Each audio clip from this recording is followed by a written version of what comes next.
Então, hoje é a nossa segunda aula da Maratona Pensão por Morte.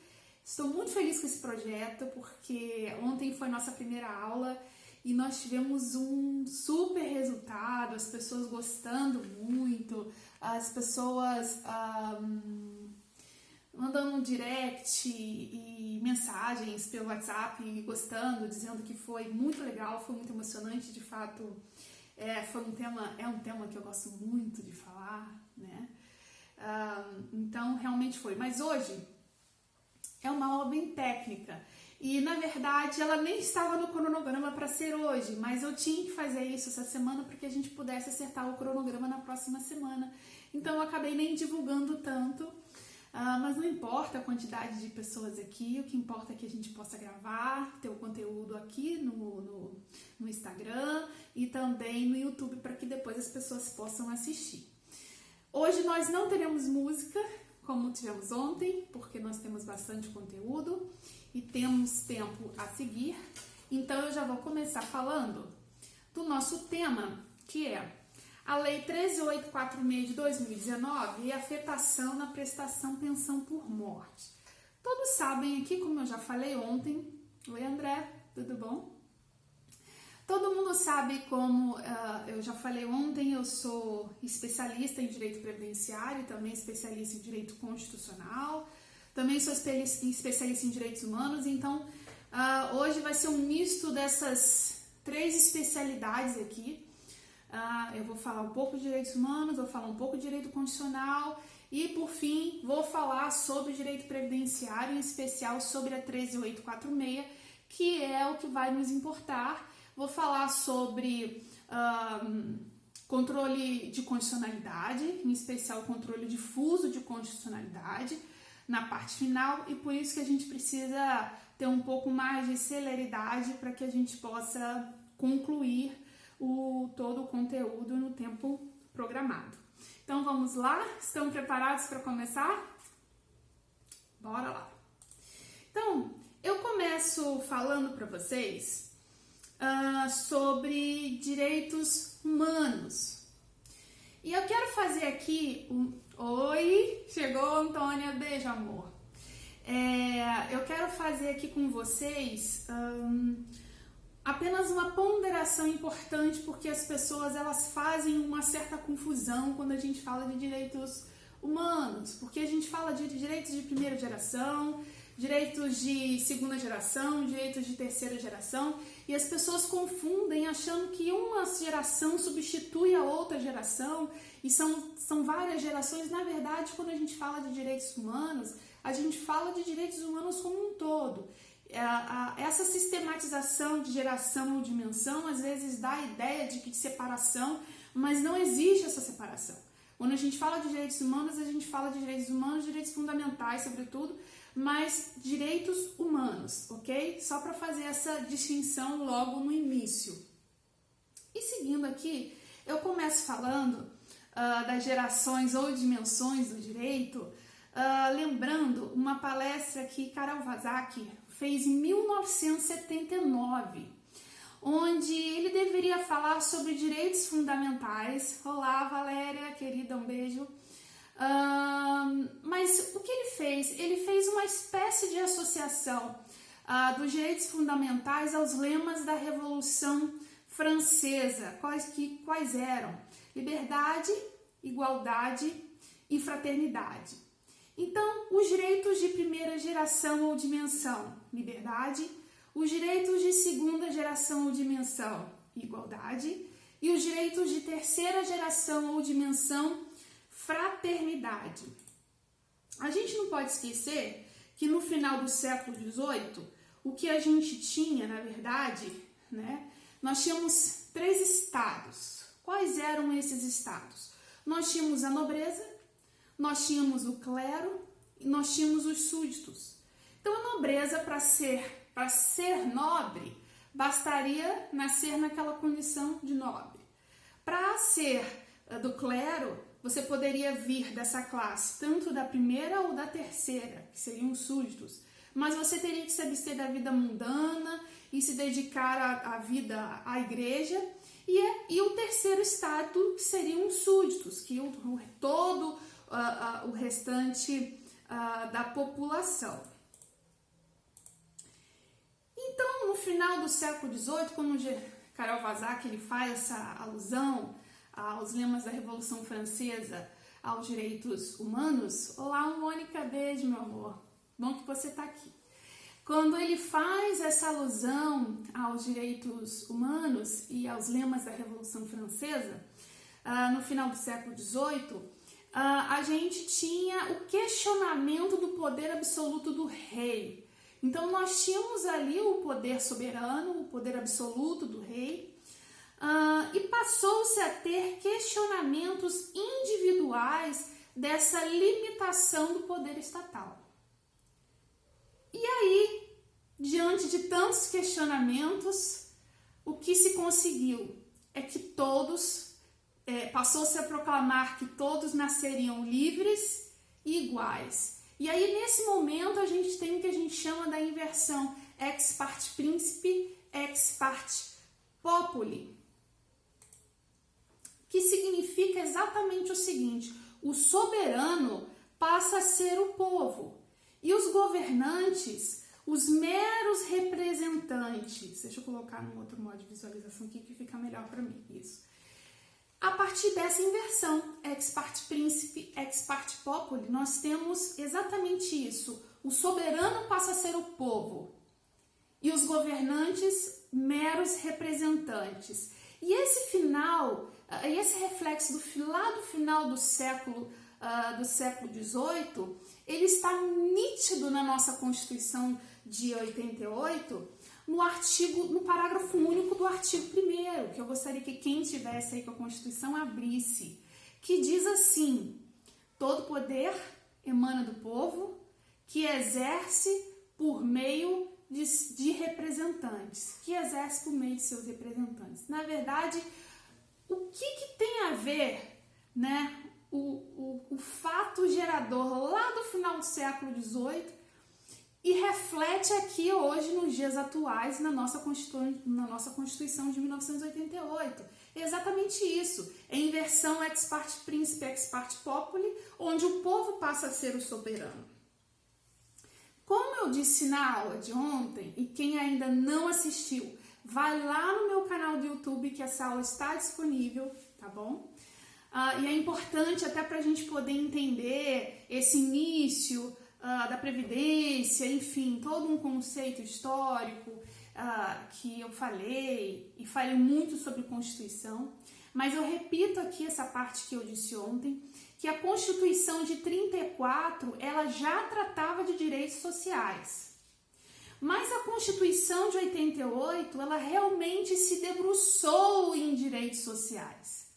Ela se debruçou. O Constituinte originário, como disse ontem, ele teve a preocupação de trazer o homem à centralidade da Constituição Federal. Tanto é que quando a gente percebe o texto constitucional, ele dispõe da seguinte maneira: a República Federativa do Brasil é constituída como Estado democrático de direito, no qual devolve ao povo todo o poder. É aquilo que eu já falei, da inversão ex parte principi, ex parte populi, onde o povo passa a ser o soberano, fundamentando-se na soberania, cidadania, valores sociais do trabalho, livre iniciativa, pluralismo político, dignidade da pessoa humana. Isso aqui nós falamos muito ontem.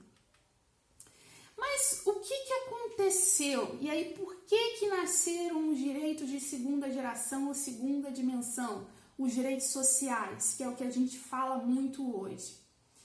Em razão dessa inversão do poder, o poder absoluto passou da mão do soberano e passou a ser a mão do povo. O que a gente passou a perceber era uma concentração de poder na mão de uns em detrimento de outros. E na Revolução Industrial isso fica muito nítido e fica muito claro quando a gente percebe esse fator histórico. E se vocês puderem buscar na internet fotos sobre esse tema, em falar sobre isso, Quem quiser receber esse material aqui, basta me mandar um direct que eu encaminho com todo prazer para vocês, porque no final a gente tem uma tese super importante para aplicação no direito, que vocês vão gostar, e esse material pode fazer muita diferença na sua vida advocatícia, na vida do seu dia a dia, do seu escritório.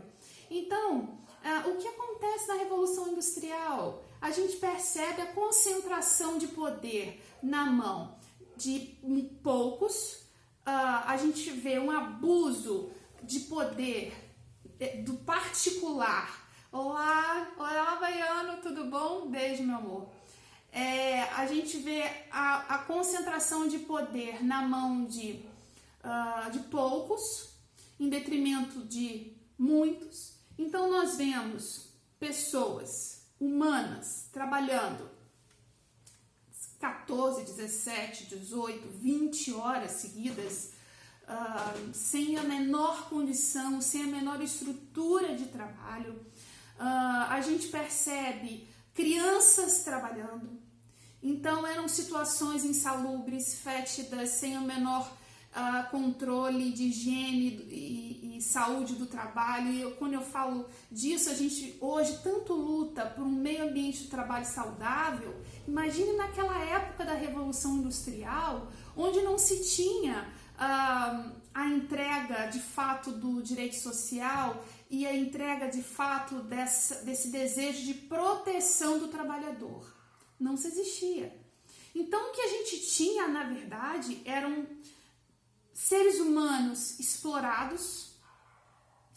Nós tínhamos crianças mutiladas, homens e mulheres, então mulheres grávidas, idosos, crianças, trabalhando nessas condições subhumanas. Então começou-se a se perguntar do que vale tanto essa liberdade se a gente não tem um mínimo de condições de vida. E é nesse contexto que nasce os direitos de segunda geração, ou segunda dimensão, que são os direitos sociais, econômicos e culturais.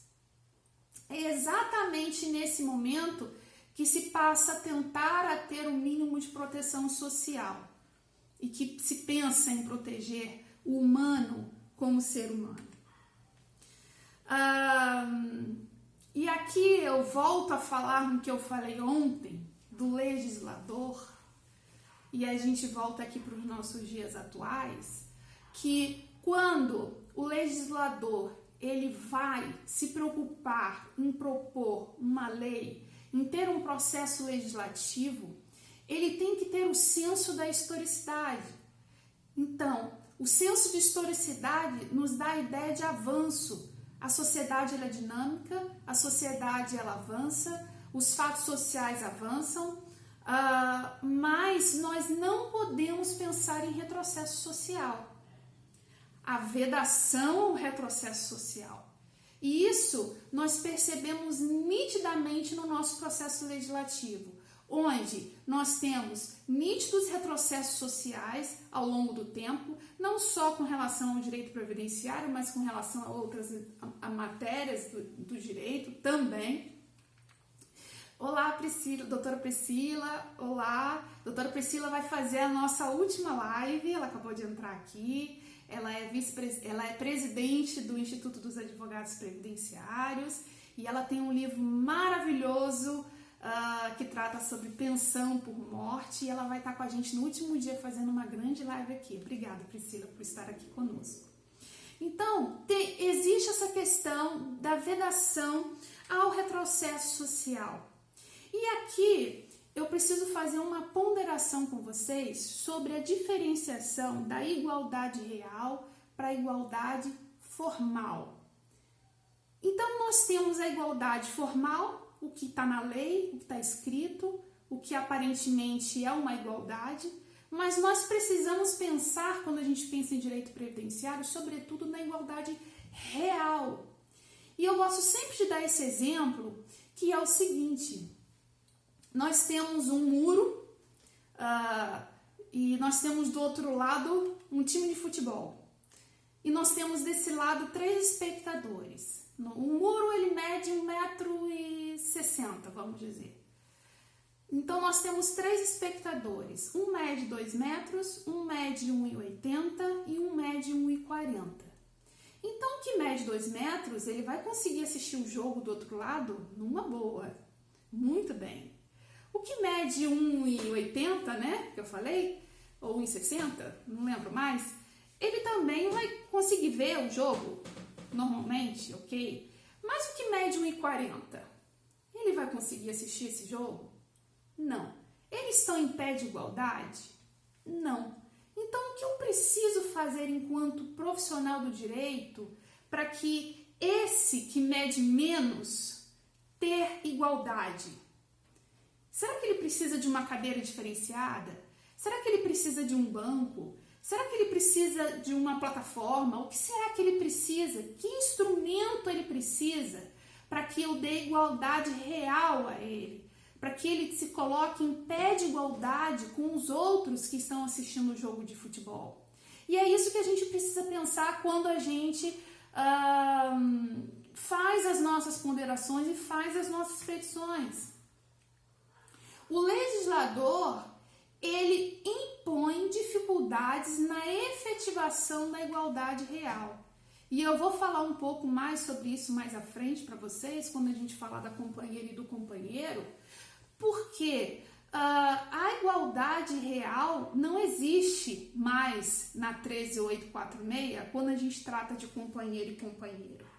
Então aqui eu já começo falando da lei de benefícios no artigo 16, que quem puder e estiver acessando a internet, ou estiver com essa legislação na mão, o artigo 16 da lei de benefícios, ela trata dos dependentes do segurado.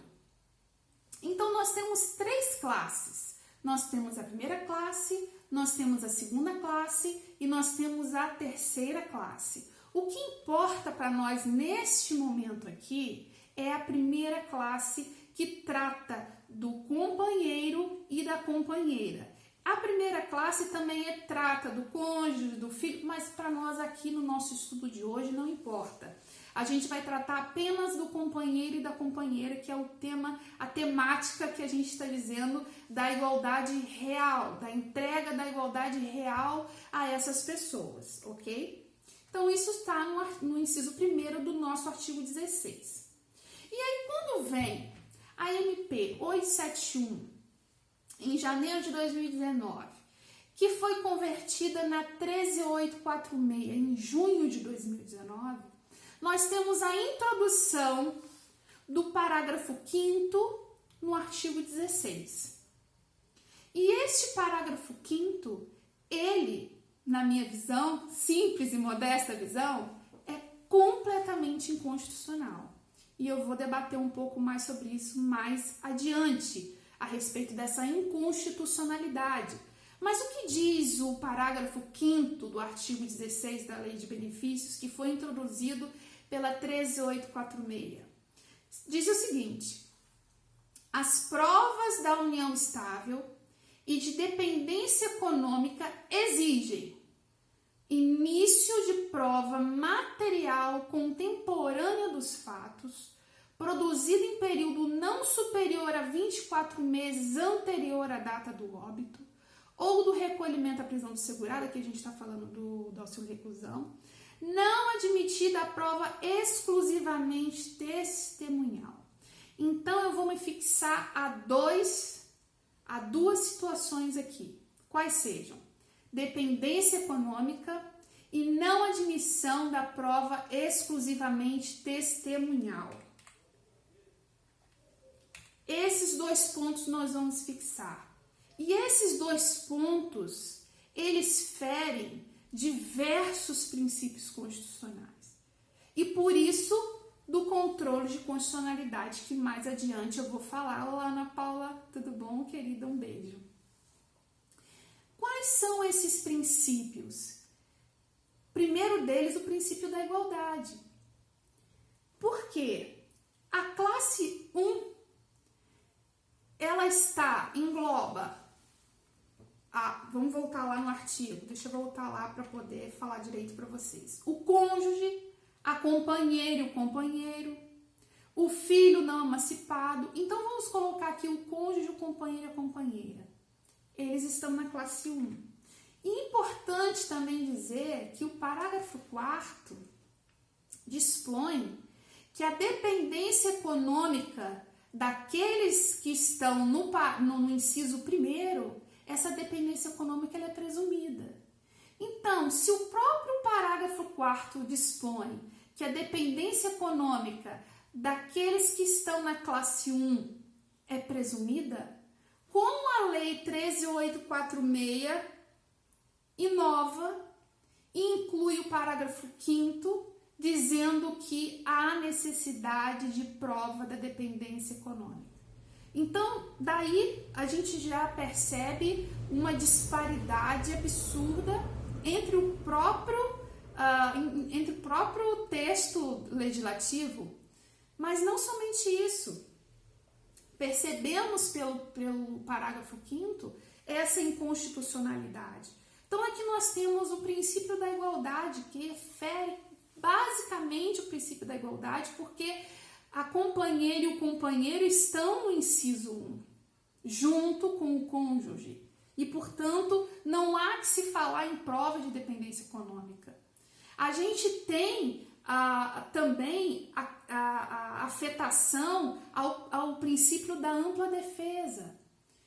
Ora, se essa companheira e esse companheiro apenas possui um meio de prova, que é exclusivamente testemunhal, você a impede que ela acesse a justiça, e eu já falo de outro princípio aqui afetado, que é o princípio do acesso à justiça, que ela ingresse com uma ação judicial com exclusivamente prova testemunhal para se comprovar essa união estável. A gente não pode esquecer que a gente reside num país continental, imenso, onde a gente sabe que a prova da companheira do companheiro não é matéria fácil. Parece que sim, mas não é simples. Não é simples. A gente tem que pensar de formas continentais. Eu sempre falo assim, tem conta de luz junta? Tem conta conjunta? É dependente no plano de saúde? É dependente na declaração do imposto de renda? E aí você começa a pensar lá no sertão, lá no Nordeste, lá em algum lugar longínquo desse país, onde essa pessoa às vezes não possui água, essa pessoa às vezes ela não possui luz, ela não possui acesso a saneamento básico, ela não tem acesso a situações básicas e políticas públicas básicas que se deveria ter. E aí você faz, e como essa pessoa vai ter plano de saúde, prova de comprovante de residência, porque às vezes nem luz tem, conta conjunta em banco, às vezes não possui, entre outros documentos para se comprovar esse início de prova material. Fica difícil. Às vezes o único meio de prova que essa pessoa tem é exclusivamente testemunhal. E se você faz esse cerceamento, você impede a ampla defesa, porque a ampla defesa, ela engloba a prova exclusivamente testemunhal, por exemplo. Se todo meio de prova que essa pessoa tem é a testemunhal, é todo meio de prova. É o que ela tem. E como vai fazer? Fica sem a prestação previdenciária? Injusto parece o legislador pensar dessa forma e introduzir o parágrafo 5º no artigo 16 da Lei de Benefícios, tendo em vista que aí sim nós temos o que nós chamamos da contrariedade ao princípio da historicidade, que nós falamos lá atrás. Qual seja, que o processo legislativo ele deve avançar, que os direitos fundamentais, que os atores sociais, que a sociedade ela avança, o processo legislativo ele tem que avançar conforme a nossa sociedade também avança, mas sempre com um senso de aperfeiçoamento e de não ao retrocesso social. E aqui nessa hipótese, nós temos essa afetação, como nós já dissemos: igualdade, ampla defesa, acesso à justiça, razoabilidade, que a gente chama de bom senso jurídico, e proporcionalidade. Olá, Gilberto, tudo bom, querido? Que bom que você está aqui. E proporcionalidade. Isso aqui, e como eu disse ontem, e volto a dizer, o direito constitucional, ele é a espinha dorsal do direito previdenciário, e não só dele, dos demais ramos do direito também. Então, se aparece em seu escritório uma cliente ou um cliente que tem essa hipótese, ele é companheiro ou ele é companheira, ele viveu uma vida com essa pessoa, mas ele não tem outro meio de prova a não ser o meio testemunhal. E a lei veda. Se for deduzido o requerimento administrativo, esse requerimento será indeferido, porque será cumprido a letra fria da lei, que diz que é necessário, que não é possível a prova exclusivamente testemunhal. E aí? E aqui é importante a gente falar, e aqui eu já falei, lembrar o artigo 369 do CPC, que as partes têm o direito de empregar todos os meios de provas legais para provar a verdade dos fatos, ainda que esses meios de prova sejam exclusivamente testemunhais. E aqui eu falo, a limitação ao direito da produção de provas é uma afronta ao princípio da igualdade, não somente ela, mas aos outros que eu disse. Mas como nós, advogados previdenciaristas, podemos atuar? Poxa, chegou no meu escritório uma demanda onde chegou um companheiro e uma companheira que tem apenas a prova exclusivamente testemunhal. Você fala, opa, tô sem saída, não vai ter direito? Ora, como faço? E aí que eu falo para vocês que nós temos duas possibilidades. Bem, antes da 871, da MP 871, de janeiro de 2019, a gente vai usar o princípio do tempo rege o ato, certo? É isso. E a súmula 340 do STJ. A lei aplicável à concessão da pensão por morte é aquela vigente na data do óbito do segurado. Isso até MP 871, que foi em janeiro de 2019. Após a MP 871, que foi convertida na 13846, qual tese você, advogado, você, advogada, precisa utilizar para trazer a proteção social ao seu cliente na hipótese deste ter apenas a prova exclusivamente testemunhal? O controle de constitucionalidade. Ora, e o que vem a ser o controle de constitucionalidade? Bem, e aí vamos voltar ao direito constitucional, e por isso que eu falo que o direito constitucional é a espinha dorsal e é a nossa grande salvação em muitos momentos. Por quê? Porque é através do controle de constitucionalidade que você pode pedir, pode requerer o afastamento de determinado dispositivo legal por ele ser inconstitucional. Então funciona da seguinte maneira: o ordenamento jurídico, ele precisa ser harmônico. Então as leis como um todo, elas precisam ser harmônicas. Como eu disse ontem, o processo legislativo brasileiro, ele é muito criativo. Então nós temos leis ineficazes que não são utilizadas, que são meramente passam pelo processo legislativo e não trazem uma transformação efetiva na sociedade. Agora, toda legislação, ela precisa ter harmonia entre as próprias leis e de acordo com a verticalização, qual seja, conforme a Constituição Federal. Eu falei aqui diversos princípios para vocês em que o parágrafo 5º do artigo 16 afronta. Diversos. Todos esses devem ser indicados na petição inicial. Todos eles. Todos esses princípios são afetados. Porque o legislador, quando ele criou, inovou, incluindo o parágrafo 5º, de fato ele trouxe um retrocesso social. E aí eu volto a falar da igualdade real. Quando você utiliza do controle de constitucionalidade, você na verdade está se utilizando de uma ferramenta que é a igualdade real a ser entregue ao seu cliente e à sua cliente.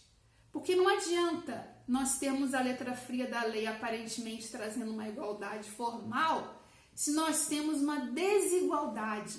E aí aqui nós, através do controle de constitucionalidade, você vai poder ter a entrega da igualdade real para o seu cliente. Como você vai fazer isso?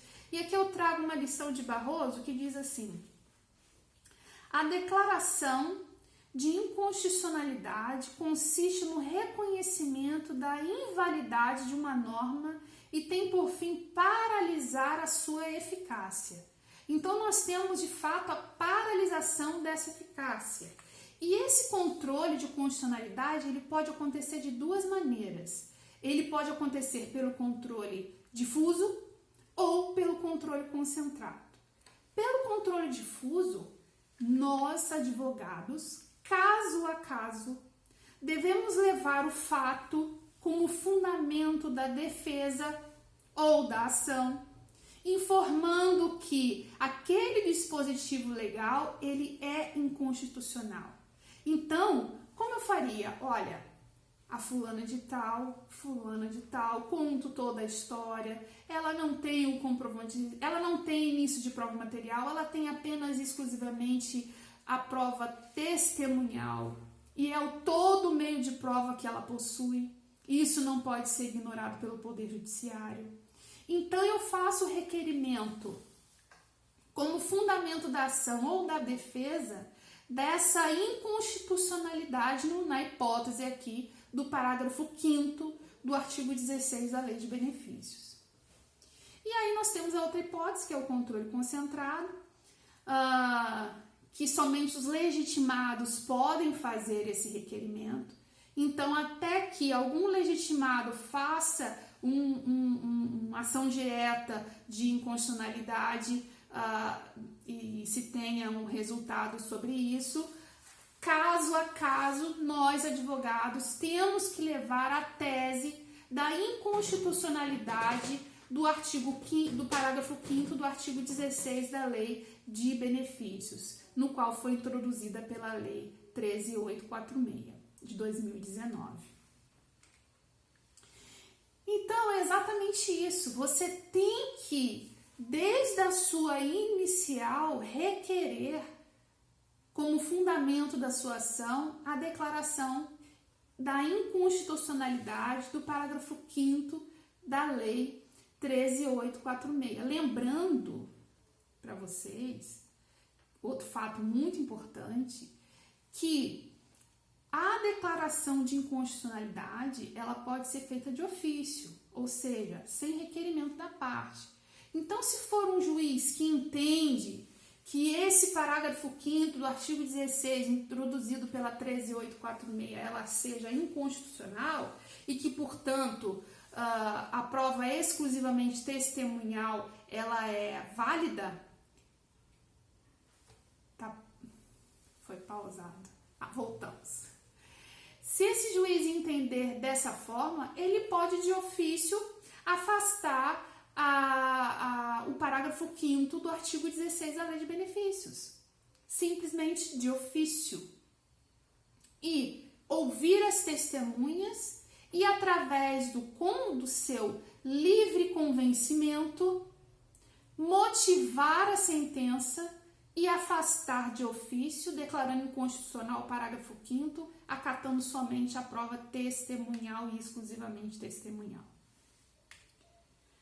E isso eu volto a dizer mais uma vez, e eu disse ontem e volto a dizer para os senhores agora. Quando a gente fala de direito social, a gente fala sobretudo de vida.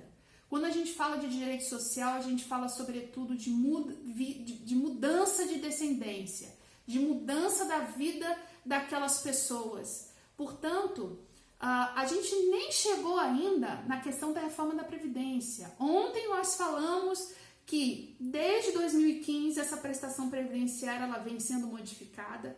Assim, eu usei essa expressão que assim como uma chuva que cai sobre nossas cabeças, ela veio acontecendo desde 2015 e que acabou com uma grande enxurrada, uma grande avalanche que foi a emenda constitucional 103 de 2019, a reforma da Previdência.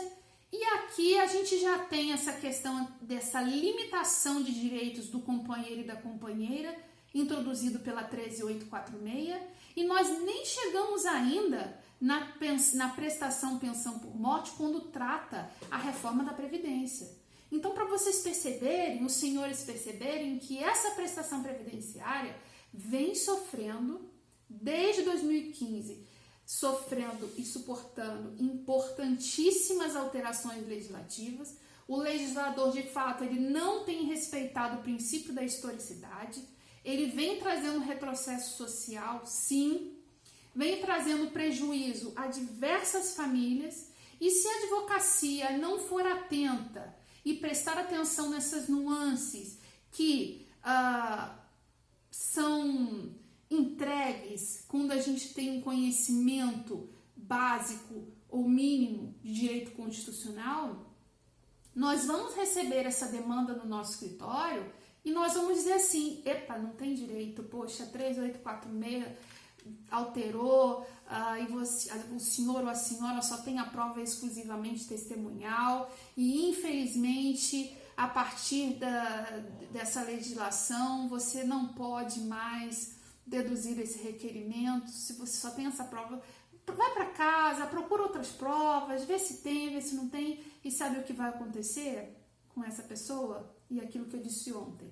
Além da dor do luto, além da dor da perda, além da dor social, além da dor da expectativa e da necessidade econômica que essa pessoa tem, porque ela perdeu o provedor, ela perdeu a quem amava, ela perdeu aquela pessoa que protegia, ela perdeu aquele que amparava ou aquela que amparava, perdeu um direito. E nós, enquanto advogados previdenciaristas, temos que ter essa percepção.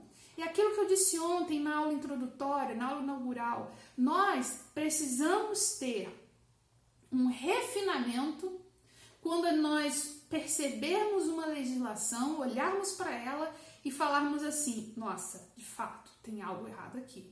Não, eu preciso pensar de uma forma diferente. Eu preciso pensar, como eu disse ontem, fora da casinha, um pouco fora dessa caixa, um pouco fora desse feijão com arroz, porque é isso que vai trazer diferença para você. São essas teses diferenciadas que vão trazer a diferença para a sua advocacia. Porque quantas pessoas vão bater a sua porta dizendo isso? Eu só tenho a prova exclusivamente testemunhal. Várias pessoas. E se você não tiver esse conhecimento da possibilidade do controle difuso de constitucionalidade, onde o juiz, caso a caso, ele vai avaliar e vai dizer, não, aqui eu, de acordo com essa situação, poxa, essa pessoa morava num lugar longínquo, essa pessoa não tem grau de instrução, e aí você tem que ir para os fatos sociais. Qual é o fato social dessa vida dessa pessoa? Qual é o fato social da vida desse dependente? Tem grau de instrução? Qual o grau de instrução que tem? Quantos filhos deixou? Quantos dependentes deixou? Em que situação esse segurado faleceu? Você tem que levar a vida. E aí eu falo já aqui um pouco da humanização do processo, que eu vou falar um pouco mais à frente, nas nossas aulas mais adiante, mas a humanização do processo é exatamente isso. Você levar um fato social, você levar a história dessa pessoa, mas não somente aquela história, faleceu no dia tal, era segurado da Previdência. Não, você contar a história, mas contar a história com H maiúsculo e dizer quem era esse ator social, quem era esse segurado, Quem era essa pessoa? Como era o modo de vivendi dessa pessoa? Como ele vivia? Será que ele tinha instrução suficiente? Essa família tinha instrução suficiente para dizer, olha, não, eu tenho que saber que eu tenho que ter 2 comprovantes de residência no mesmo nome, nomes diferentes, eu tenho que ter ser dependente no imposto de renda, eu tenho que ter alguma coisa que comprove que nós de fato convivíamos juntos. As pessoas não têm, as pessoas mal sabem ler. A gente sabe bem quem atende, quem é advogado, quem milita, sabe isso. Os clientes que chegam ao nosso escritório, às vezes, mal sabem ler. Como vão entender isso? Como vão ter a consciência disso? Então, quando eu falo de direito social e quando eu falo dessa questão, mais ou menos, mais uma vez, da historicidade, e aqui é uma crítica ferrenha, de fato, ao processo legislativo, não se tem esse senso de historicidade. Não se tem o senso de aperfeiçoamento da legislação. Não se tem. E aí, é nisso que nós precisamos estar atentos. Como eu falei ontem, o direito constitucional faz a diferença na minha vida e na sua vida. É o direito constitucional que vai dar o alavanque na sua carreira, na sua vida, no seu ofício advocatício, porque quantas inconstitucionalidades essa lei 13.846 trouxe, que não foi só essa que eu trouxe aqui não, existem outras, que não foi só com relação companheira, não, existem outras inconstitucionalidades importantíssimas no qual você pode utilizar essa tese a qual eu estou falando aqui, do controle difuso de constitucionalidade. Então, é um alerta para a advocacia, para que nós tenhamos esse olhar diferenciado. É o olhar de águia mesmo, é o olhar de você conseguir olhar por cima e ver a nuance, e ver que às vezes uma vírgula muda todo o sentido de uma frase e que pode trazer prejuízo para o seu cliente. Bem, então, chegando aqui nas nossas conclusões, que o nosso tempo, gente, já está indo aqui muito rápido, passou e voou, parece que eu nem percebi, espero que vocês tenham gostado muito. Então, aqui, já nas nossas conclusões, nós temos que a 13.846, ela traz afronta direta aos direitos fundamentais e sociais, ela traz o desamparo social, ela traz um futuro nebuloso aos companheiros e futuras gerações, e aquilo que eu disse ontem, se você não assistiu a aula, vai lá no meu canal do YouTube e assista, porque eu falo exatamente da mudança das gerações através da prestação previdenciária. Através de uma prestação previdenciária, você consegue mudar a vida do filho, do neto, do bisneto, do tataraneto e assim por diante. Então você pensa, uma pessoa lá no sertão desse Brasil, onde teria direito a uma prestação previdenciária de pensão por morte, não terá. E como ficarão esses dependentes? Como ficarão esses dependentes, eu pergunto aos senhores? Como ficarão? No desamparo social? No alento social? E é para isso que a advocacia ela tem que estar atenta. E por fim, e que eu acho drástico, afronta à própria democracia. Afronta ao próprio Estado democrático de direito. Essa é a grande verdade. É o que a 13.846 traz quando introduz o parágrafo 5º do artigo 16 da Lei de Benefícios.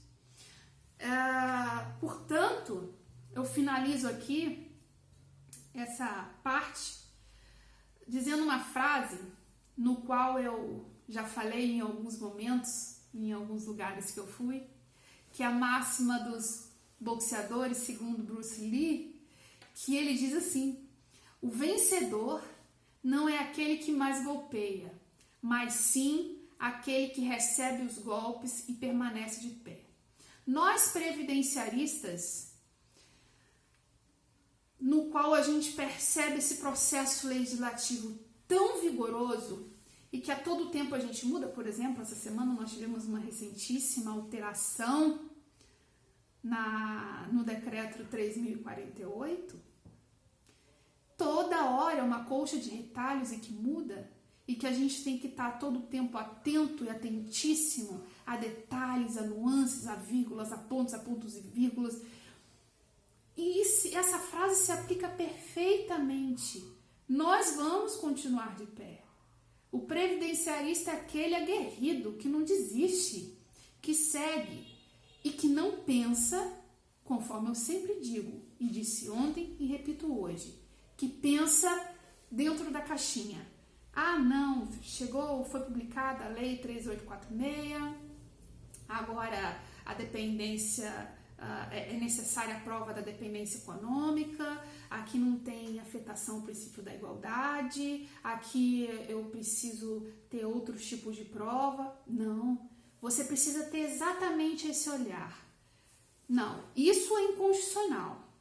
Isso aqui eu posso utilizar o controle difuso de constitucionalidade. E aqui eu falo, eu tenho um artigo sobre isso, no qual eu apresentei na Universidade de Salamanca.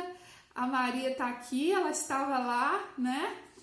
Estava lá com a gente em Salamanca, um momento maravilhoso, uma universidade linda na Espanha, onde eu apresentei um artigo, eu tenho um artigo sobre e que fala detalhadamente sobre essa questão constitucional, fala detalhadamente sobre uma série de outras situações que vocês podem aplicar. E eu digo o seguinte, essa ferramenta do controle difuso de constitucionalidade, ele não precisa ser utilizado exclusivamente com relação à companheira ou ao companheiro.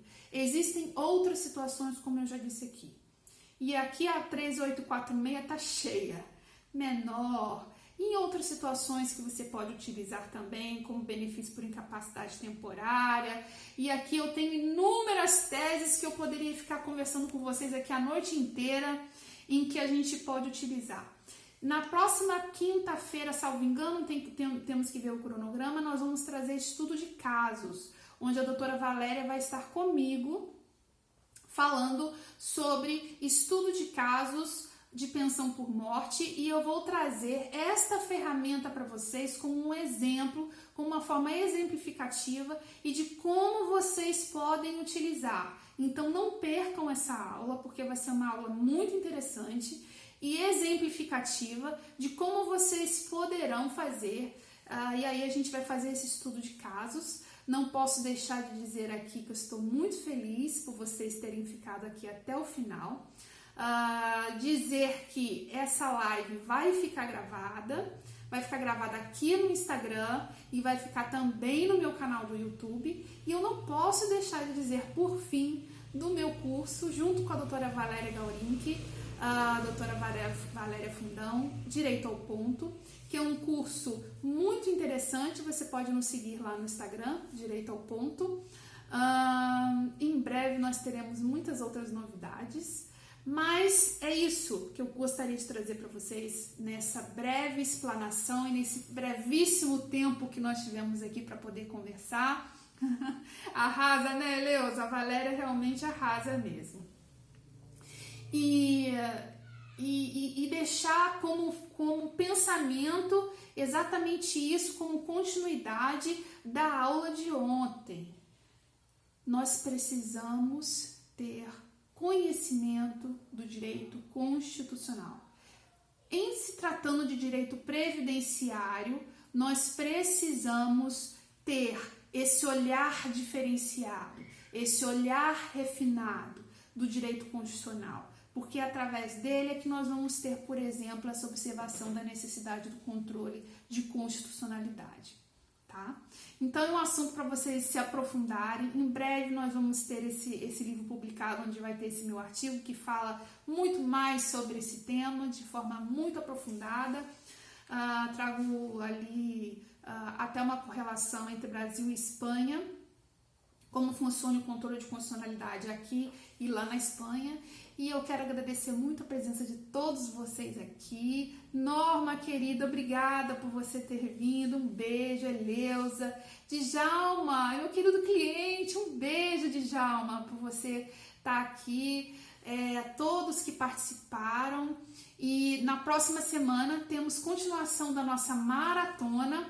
Nós vamos ter, na próxima semana, nós vamos falar exclusivamente da reforma da Previdência, vamos falar da nova forma de cálculo, vamos falar de acumulação de benefícios, escalonamento, e depois, no próximo dia, nós vamos ter esse estudo de caso juntos com a professora doutora Valéria Fundão. É isso, agradeço a todos vocês, um grande beijo, um grande abraço e boa noite. Tchau!